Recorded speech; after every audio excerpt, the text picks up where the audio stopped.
Boom.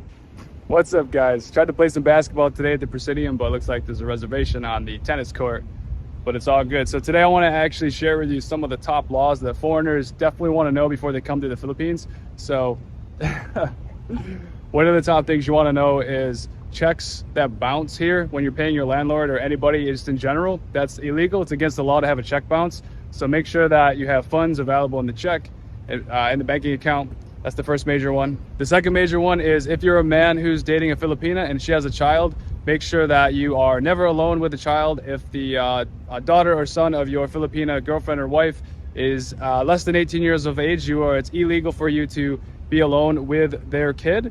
Make sure that you don't do that. Make sure that if you need to babysit, that the parent is going to always be present, the mom or father. So also, if you are a woman in the Philippines and you're dating a Filipino man who has a son or a daughter who's less than the age of 18, make sure you do not spend any alone time without the presence of your partner. If you are a blood relative, then you can stay with the child, but if you're not, then you are legally are not allowed to. So definitely one thing you want to know.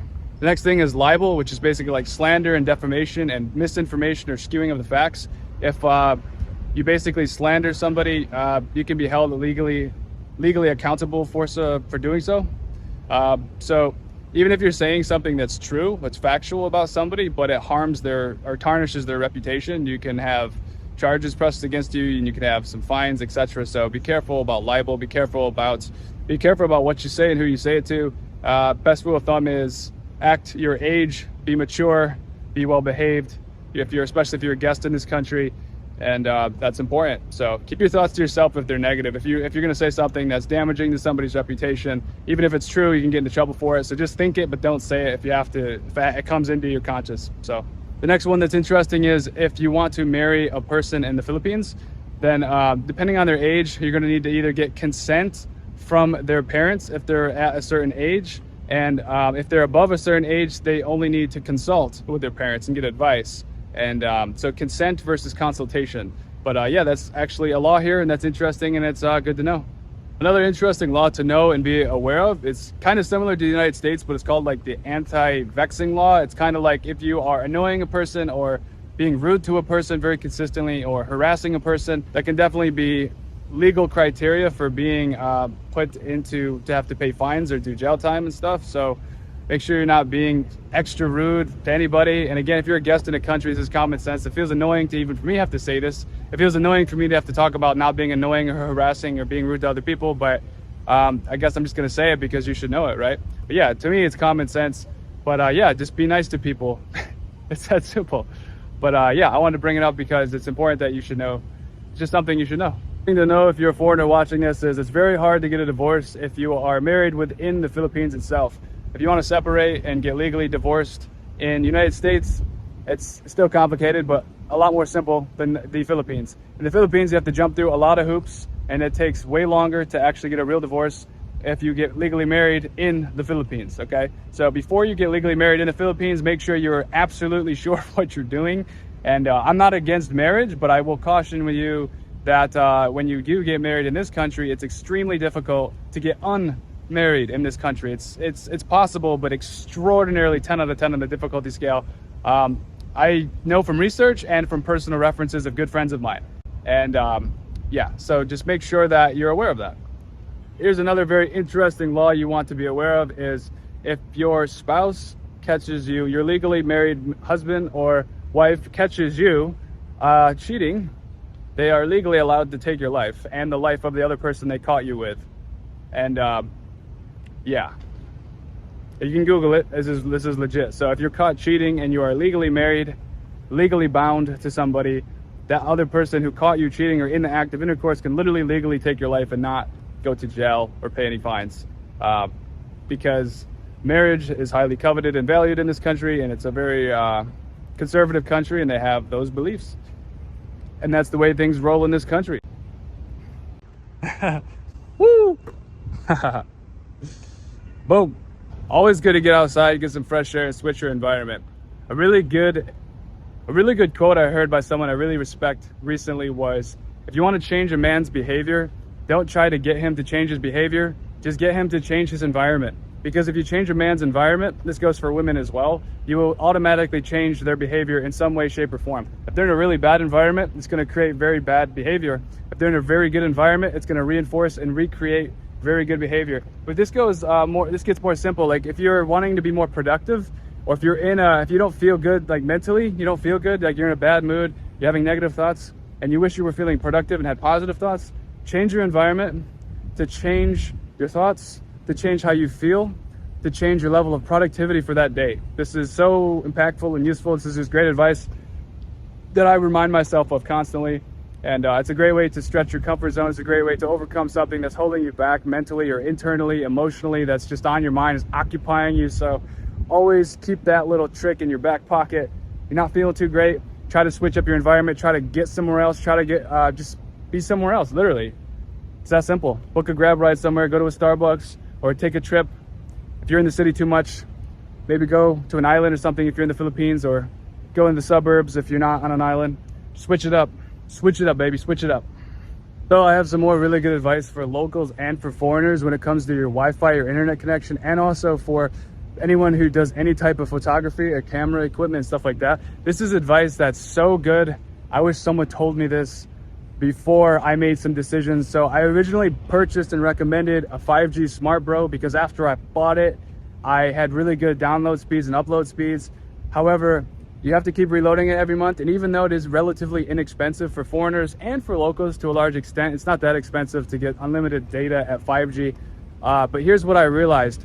Upon testing when do I actually need internet is when I am on my iMac or on my Apple TV when I'm streaming something, or my iPad, and my phone, of course, automatically has it.